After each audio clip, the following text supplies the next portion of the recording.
Okay, guys, today we're going to talk about using layers in the photo editing program. Layers are one of the most powerful features of why these things are so popular and some of the really cool designs people can make and images they can come up with. So let's go ahead and get started. First of all, I'm going to have you guys save a picture to your laptop so that you can open it to use for this demonstration. So I know where it's located, so I'm going to hit Create New. Actually, we'll just open the image because I know it's already on my hard drive here. I'm going to go to my picture folder.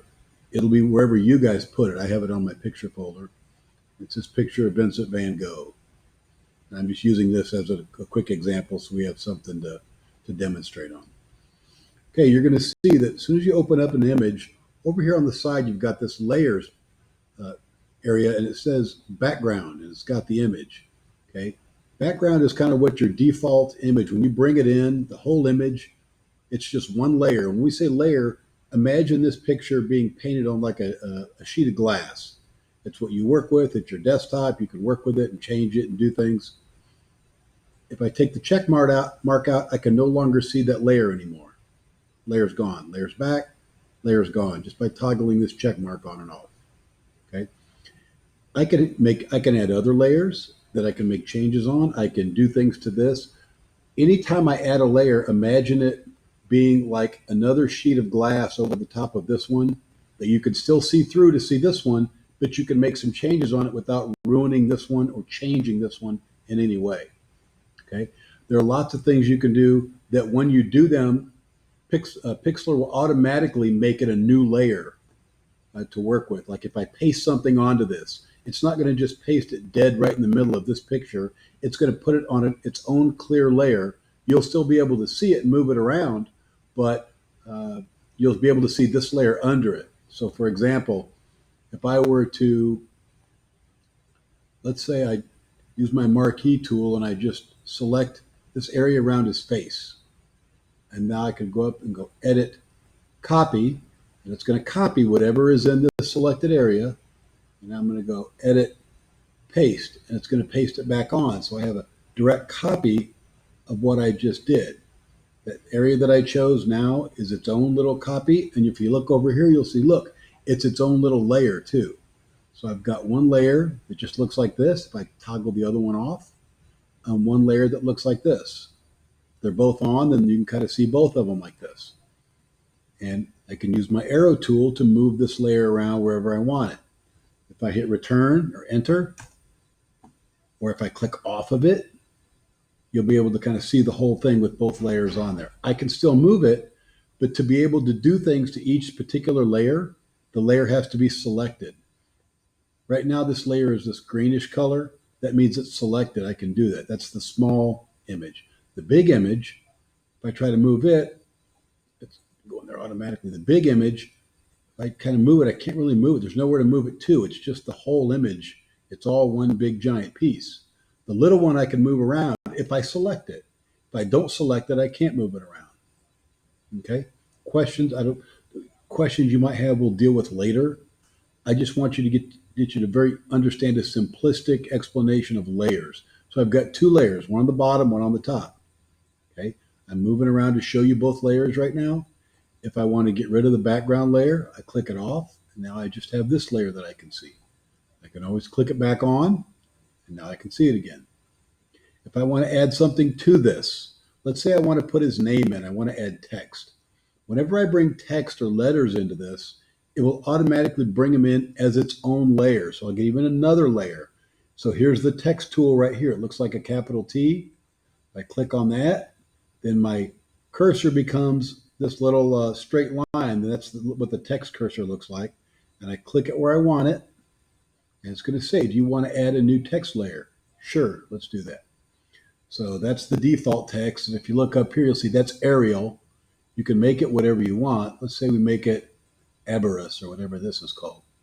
We can also change the font color with this fill command right here.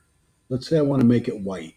So I'll go over here, click in white. Oh, let's give it some color. Let's say I want to make it this light green color.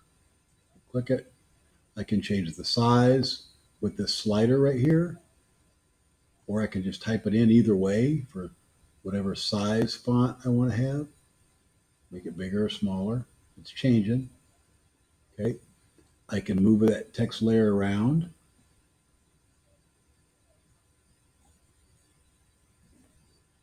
And now I'm going to go ahead and by double clicking I can either double click on the layer over here. Here's my text layer. Or double click on here so it highlights. Now I can change what it says. And let's say I'm going to write Van Gogh. Now I got his name on there, Van Gogh. The text layer is highlighted. You see it's turned green where it says Van Gogh. That means I can move it around and manipulate it and do whatever I want to do with it. Okay. If I click on the picture of his face, now I can move that around. Okay.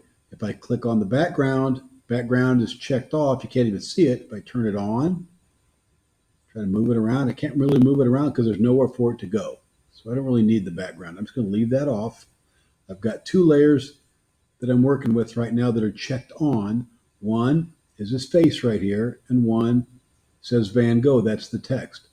If I double click on this layer, it's not really doing it. Let's go ahead and just right click on it. And I'm not sure how Chrome requires you to select it, but I can go here and double click on the name, and I'm going to name this layer face, just so I remember it when I'm looking over there. Type face in, click off of it. So now I've got the text Van Gogh and one called that's just his face. Background, that's the whole image. I've got that off. I can't see it. Okay. So now any changes I make to the words Van Gogh, I'm going to have it selected so it turns green. I can double click it, or I can right click it, and up here where it says Van Gogh, I'd have to change it if I want to change the words. If I want to change any of these things up here, characteristics of it, it's got to be selected. If I want to change where it says face, like make it bigger or smaller, like this, I can pull on these and change the size, but it's got to be selected to allow me to manipulate it. So that's basically that's a very basic uh, demonstration of layers. Very, very basic. I've just got 3 layers, 1, 2, 3. I can always, if I've got it like I want it, and I say, you know what, this is what I want. I don't want this other stuff. I could always right click on this one and go to the garbage can and delete that whole layer. Now that layer is gone. I'm just left with the 2 that I wanted, the name and the face. I could also go up here to layer and pull all the way down. Let's see, layer. And I can flatten my image, which means it's going to merge all the layers together to make just one image again, so it's all in the same layer. I can flatten image. And now if you look, it's called it background again because it's the only image that's here, and both of them are together now. So if I went to print this,